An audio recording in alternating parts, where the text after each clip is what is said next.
Olá pessoal, sejam todos bem-vindos aí à nossa aula de manutenção elétrica, aula de número 3, tá? Um pouco sobre a visão geral aí da manutenção. Nós vimos aí nas últimas aulas um histórico da manutenção elétrica, né? Na verdade, um pouco mais sobre a manutenção como um todo. A gente pode perceber, e como a gente já foi mostrado na última aula, esse histórico da manutenção focada em gerações. A gente teve aí a primeira, a segunda, a terceira até a quinta geração. E basicamente nós tivemos a manutenção corretiva, né? Ou seja, a manutenção baseada naquele processo. Quebrou, consertou. Né? Então a gente teve a partir da primeira geração, lá nos princípios dos anos 1940, antes da Segunda Guerra Mundial. Nós sabemos que a Segunda Guerra Mundial ela se deu ali entre 1940 e 1945.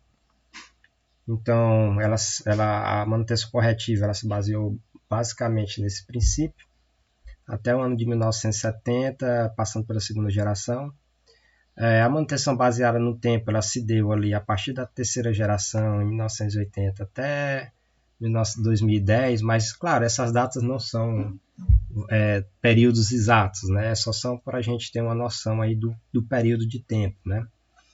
Então, a manutenção baseada no tempo agora, não mais aquela manutenção corretiva, né, que quebrou, consertou, mas uma manutenção baseada no tempo, que é aquela manutenção que você programa. E depois, posteriormente, nós estamos vivendo uma manutenção baseada na condição, que é aquela história sobre a gestão dos ativos, né?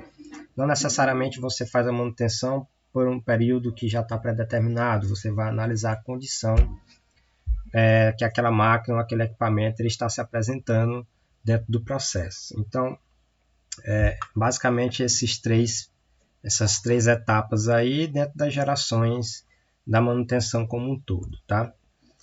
Vamos passar aqui basicamente por cada geração de forma mais evidenciada, tá? A primeira geração ela antecedeu a Segunda Guerra Mundial, como a gente já comentou aqui. Ela era um pouco mecanizada, equipamentos simples e superdimensionados.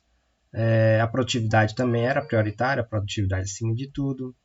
Manutenção não era sistematizada, ou seja, a manutenção não tinha um processo vinculado. Obviamente, se você só tinha como a manutenção aquele equipamento que quebrou e consertou, você não tinha um processo que controlava essas manutenções em si.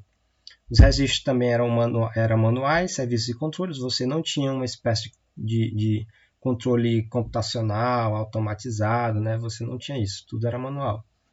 Os serviços e os reparos corretivos executados também após a quebra, como a gente falou. E eles basicamente então eram fundamentados na manutenção corretiva, que era esse tipo de manutenção. Quebrou, conserta. Você não tem uma antecedência com relação àquele fato, àquele problema. Tá? E eu deixo para vocês aí uma dica de um filme muito interessante, cerca de 1h30 o filme. O filme Tempos Modernos, né? Estrelado aí por Charlie Chaplin. Para quem não viu ou quem já viu, tem uma oportunidade agora de ver, é só clicar aqui nesse íconezinho que eu vou passar esse material para vocês.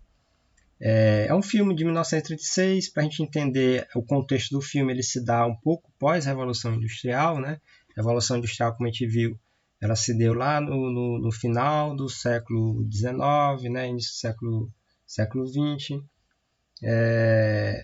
Você teve essa questão, acabou criando, vamos dizer assim, uma certa polarização da sociedade entre aqueles que eram donos dos meios de produção e aqueles que não eram os donos, que eram os trabalhadores, né? Que o trabalho acabou ficando um pouco precarizado, obsoleto, pela substituição do trabalho manual pelas máquinas, enfim. Né? E a gente pode, dentro da manutenção, observar que dentro do filme você também vai ter algumas cenas que algumas máquinas estão paradas, tá?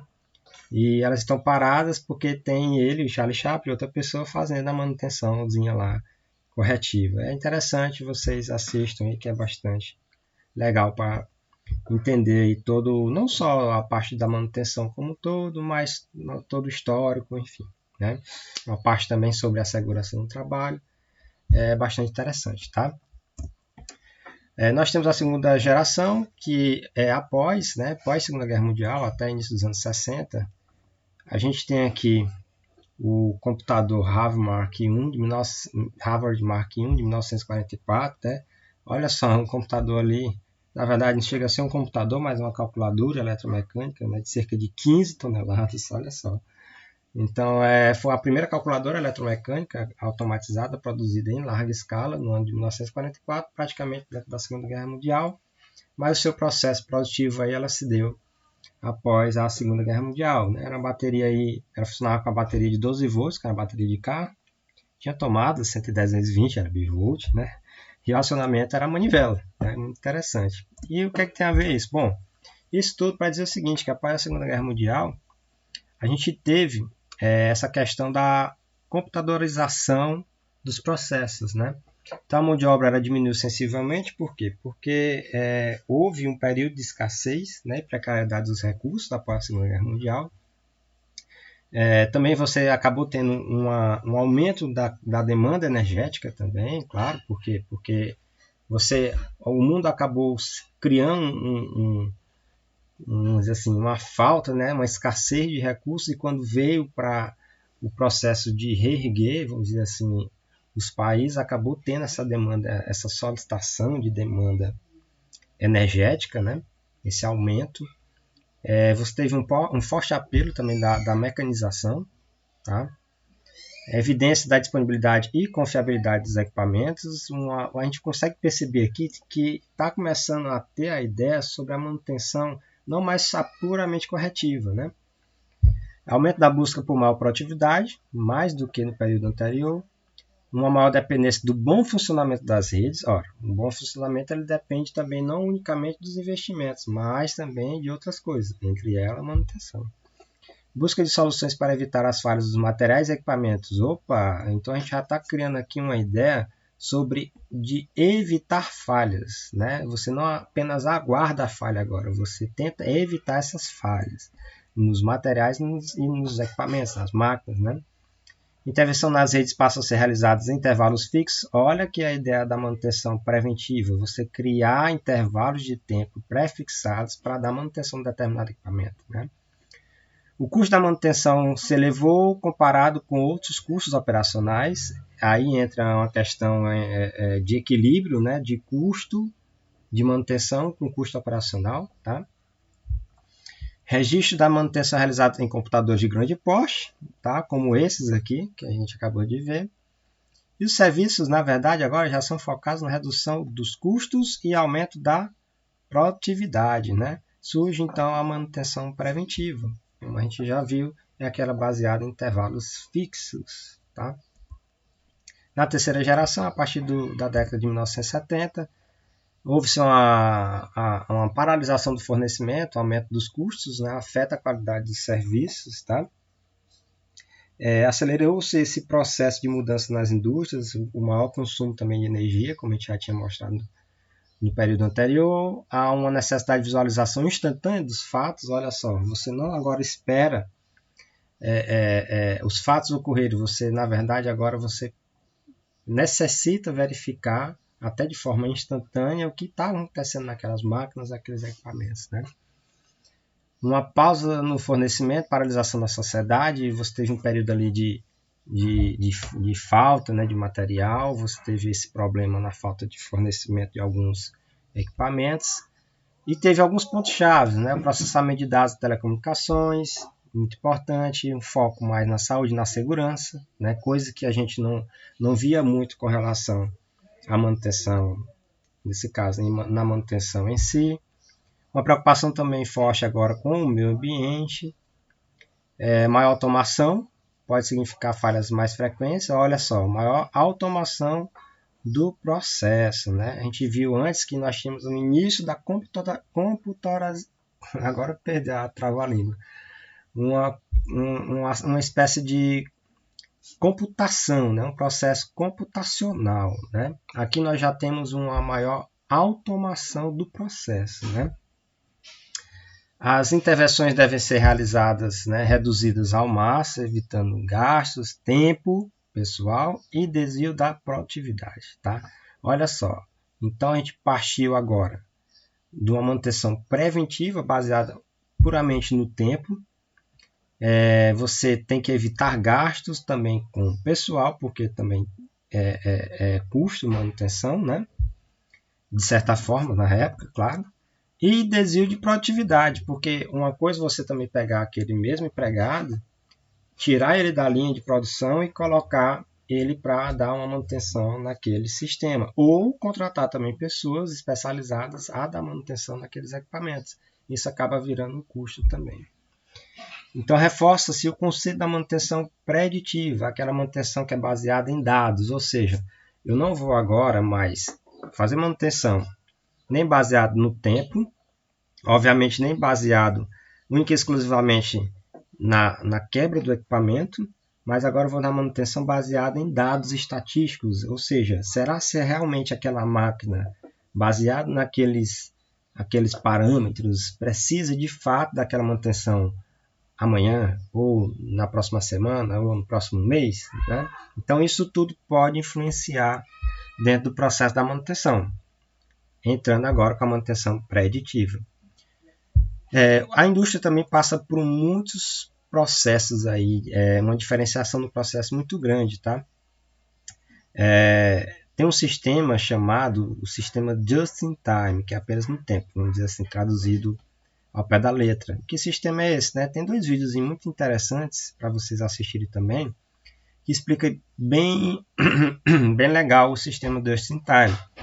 O que é? Não basta agora eu colocar na linha de produção muito material. Por quê? Porque esse material ele pode se acumular, eu posso comprar muito excedente e deixar esse material para ser colocado em produção parado. Ora, o material que eu comprei e deixar ele parado, isso aí é custo, isso aí não traz nenhum tipo de benefício. Então, o sistema Just in Time, que é um sistema que veio lá da época do Japão, né, bem pós Segunda Guerra, e reconstrução do Japão após Segunda Guerra, o sistema Just in Time ele traz o processo de produção reduzindo a questão do estoque, tá? Até mesmo eliminando a questão do estoque. Isso aumenta tanto o efeito de produção como também a lucratividade do processo, né? Então é bem interessante, bastante interessante, assistam esse sistema Just in Time para vocês entenderem não só o processo produtivo, a mudança no processo produtivo na indústria, como também ela inserida dentro da questão da manutenção em si. A 4ª geração, a gente tem aí para garantir, né, para se garantir esse mercado, as empresas estão mudando a sua visão de reativa, ou seja, a gente já esqueceu aquela ideia de manutenção reativa, que era aquela manutenção provocada, estimulada após a quebra de determinado equipamento, né? Só quando houver alguma pane. Então, para um modelo proativo, ou seja, a utilização de técnicas para antecipar os problemas e, de certa forma, até tentar evitá-los, né? Por mais que a gente possa dizer assim, é impossível às vezes evitar algum problema, mas você diminui a probabilidade que aquele problema ocorra, né? Aconteça. Então, a confiabilidade assume o principal papel nas atividades dentro da indústria. As técnicas de manutenção preditiva, né, elas são usadas com efetividade e todos na empresa voltam suas atividades à confiabilidade e disponibilidade dos equipamentos. Ou seja, também não adianta ter mais aquele colaborador, aquele trabalhador que só sabe fazer aquele tipo de processo, né? Ele também tem que estar envolvido dentro das técnicas de manutenção preditiva, né? Na efetividade e confiabilidade e disponibilidade dos equipamentos, do processo em si, né? Para isso tem uma análise das falhas, uma maior análise das falhas, e a manutenção preventiva e corretiva, na verdade, elas acabam sendo diminuídas em relação à manutenção preditiva, né? Então elas são diminuídas ao máximo, elas não são eliminadas, porque às vezes você também tem, por mais que você tente fazer uma previsão com relação à necessidade daquele equipamento, ele acaba sim quebrando eventualmente, né? Mas não é mais regra, é apenas exceções. E a manutenção preventiva também, ela acaba entrando em alguns outros processos. Elas são diminuídas ao máximo e substituídas por técnicas preditivas.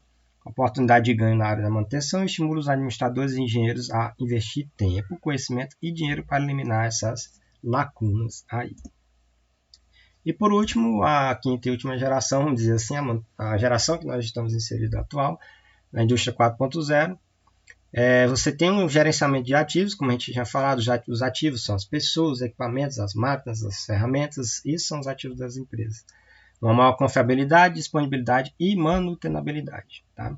Preservação principalmente do meio ambiente e a maior segurança. Olha só a diferença do que a gente tinha antes, né, das primeiras gerações, até agora. Né? Antes eram só máquinas, equipamentos, vamos se preocupar com máquinas e equipamentos. Hoje não, hoje nós temos. Não basta máquinas e equipamentos.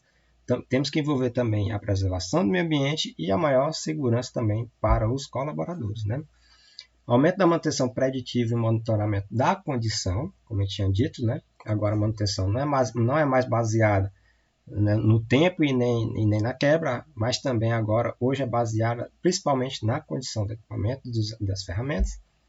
Minimização das manutenções preventiva e corretiva não planejada e técnicas de confiabilidade melhoradas, engenharia da manutenção em si e projetos voltados para confiabilidade, manutenibilidade e custo do ciclo de vida de um determinado equipamento. Tá?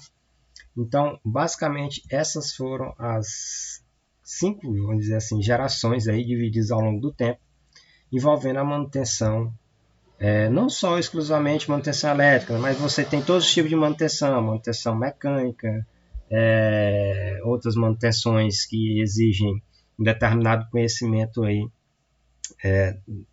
enfim, do processo, das máquinas, das ferramentas, dos equipamentos. Tá? Então essas foram os tipos de manutenções. A gente se vê depois e até breve.